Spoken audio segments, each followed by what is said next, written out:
که امام غزالی رحمه الله وایي چې د انسان کله زندگی 40 کاله ته ورسېده نو د هغه انسان د زندګۍ ماپښین او دی بیا وروسته دا لیکي وایي دوسته د ماپښین نه څه وروسته مازدیګر بیا ډېر وخت نه اخلي او چې کم څوک په خپله زندګي کې 50 کاله ته ورسېدی بیا خو د هغې کم نصیبه د زندګۍ مازدیګر او د مازدیګره څه وروسته بیا لمر لوېدل ډېر انتظار نه نو د انسان زندگی هغه داسې د قرآن کریم وایي کمثل غیث لکه باران اوس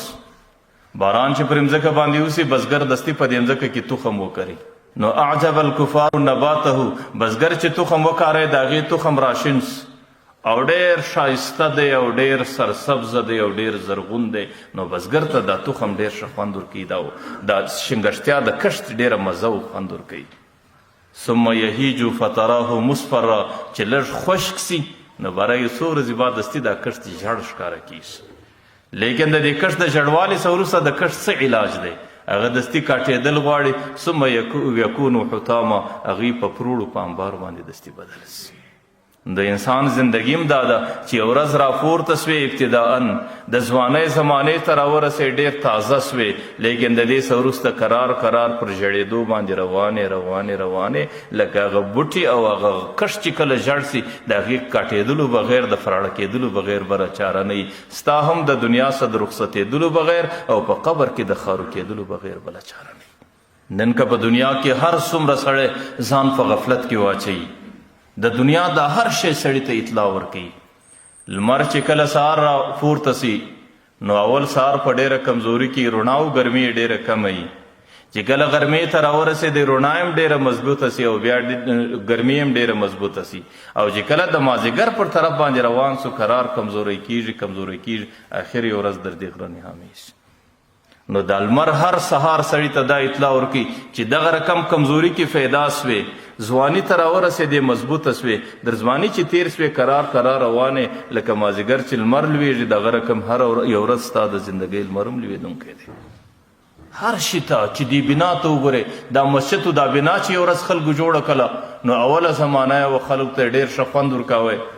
او قراره مکمله سوله دا بنا لیکن دا بنا ورځ په ورځ زړیږي د دې اخر د نړېدلو بغیر بله چاره نشته نو دا هم سړي ته دا وایي که هر څومره مضبوطه که هر څومره ځواني ده که د هر څومره ښه زندګي ده یو ورځ زړیږي اخر دې د ختمېدلو څخه د دنیا څخه د رخصتېدلو بله چاره نشته نو په دنیا کې د دنیا قرآن کریم د دنیا مثال د یو کیلو د تفریح سره ورکړی دی چې دنیا چې ده دا صرف کیلو تفریح ده او دار د آخرت چې دی لهی الحیوان هغه همیشه دی دنیا دا څنګه کیلو تفریح ده علماء لیکلي دي چې الله تعالی دې دنیا ته صرف یو کیلو تماشه ویلې ده د دې وجه څه ده لکه دا دنیا چې څنګه کیلو تماشه په دې خاطر باندې ده لکه کیلو تماشه چې یو ګړی دستي ختمیږي د دنیا زندګي هم یو ګړی د دستي ختمیږي تاسو دې میدانې لوروزه چې کله مازدیګر پر دې ځای باندې میله جوړوي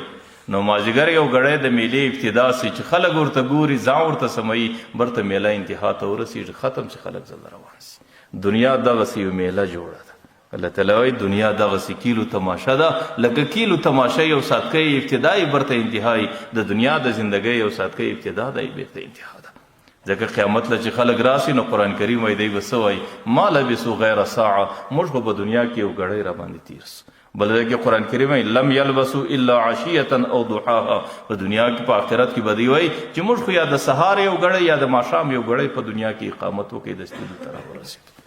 حضرت نوح علیه صلات وسلام ته الله تعالی ډېره اوږده زندګي ورکړه د حضرت نوح علیه صلات وسلام زندګي د 1000 کالو څخه زیاته سوله ځکه نه 900 کاله هغې صرف تبلیغ وکړي او د 900 کاله زندګۍ څخه وروسته بیا 80 کاله زندګي غالبا د مفسرینو په قول نوح علیه السلام ته الله نور ورکړه نو پر هغې باندې د 1000 څخه زیاته زندګي تېره سوله چې کله وفات کیږي نو الله تعالی ورته یې نوح زندګي څنګه تېره سوه څنګه زندګي وه ورته یا الله زندګي داسې وله لکه یو کوډل جوړوله د دې په یوه دروازه باندې راونوتم در بلې دروازې ووتم نور په پوه نه سوم چې څنګه تېره سوه نو چې د حضرت نوح علیه صلات وسلام زندگی هغې د 1000 کالو زندگی په دا شکل باندې تیریږي نو زما او ستا 50 کاله زندگی 60 کاله زندگی هغې به په کوم شکل باندې تیری شي ځکه زندگی چې ده د هغې صرف مثال د میلې او تماشې دی. لکه میله او تماشه چې څومره ژر ختمیږي زندگی هم دغسې ختمیږي.